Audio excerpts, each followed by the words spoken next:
Olá, queridos irmãos, que a paz e o amor de Jesus envolva a todos. Bem-vindos a mais um estudo do livro Céu e Inferno.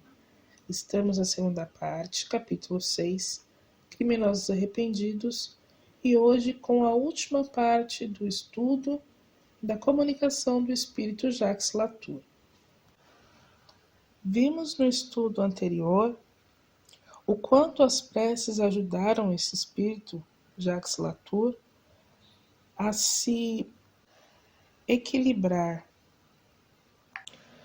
a se reconhecer, a reconhecer as suas faltas, reconhecer o quanto tempo ele ficou parado, reconhecer quantos erros ele cometeu.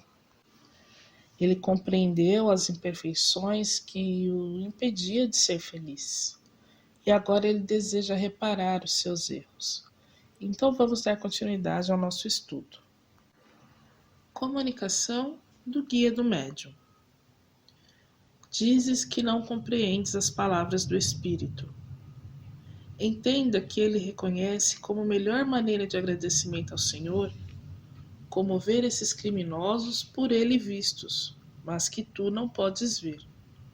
O que ele não disse é que lhe será permitido o início de missões reparadoras. Irá para junto dos que lhe foram cúmplices, procurando inspirar-lhes arrependimento, implantando em seus corações o germe do remorso. É assim que muitas vezes vemos pessoas admitindo crimes devido à ação dos espíritos arrependidos que foram cúmplices. Mais tarde, o médium de Bruxelas obteve a seguinte comunicação: nada mais receeis de mim, que estou tranquilo, em que se pese o sofrimento que ainda tenho. Bem aconselhado na vida, eu não teria praticado todo esse mal. Obedeci cegamente aos meus instintos. Se todos os homens pensassem mais em Deus, tais faltas não seriam cometidas. Falha é a justiça dos homens. Uma falta muitas vezes passageira leva o homem ao cárcere, que não deixa de ser um foco de perversão.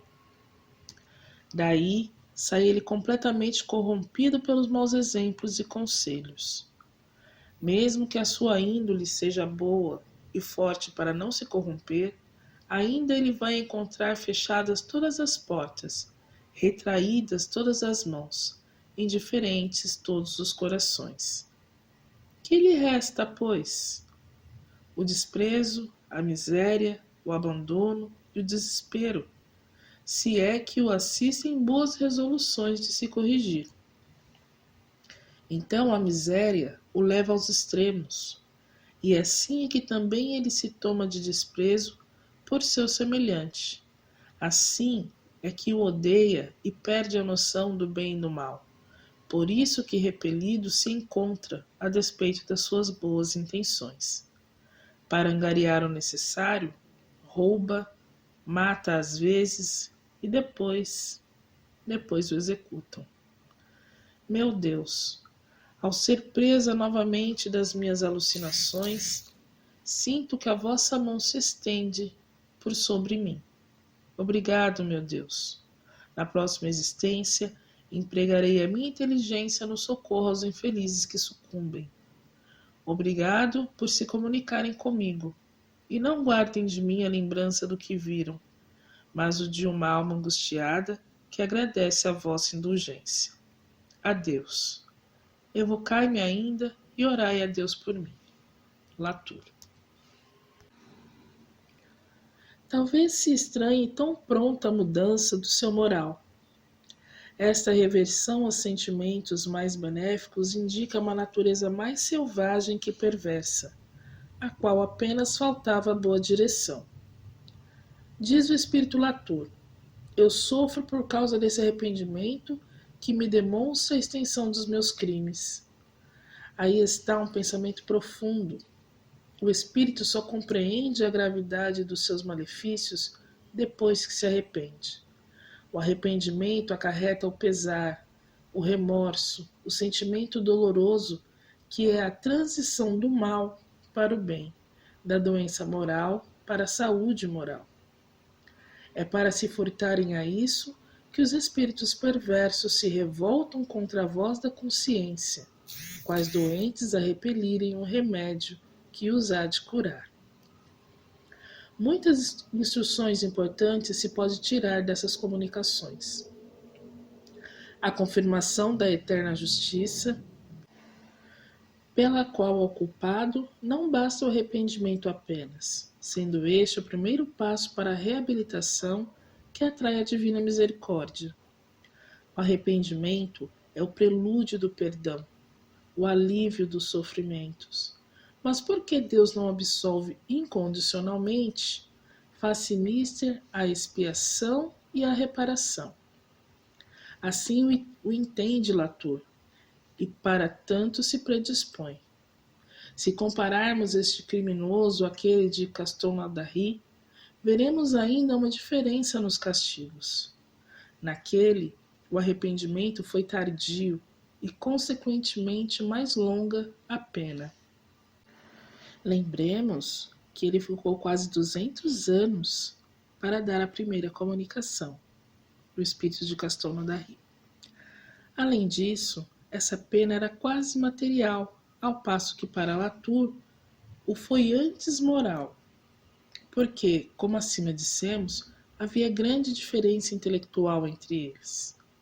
E outro aprendizado que ele expressa é que se todos conhecessem e acreditassem em Deus, muitos erros seriam evitados.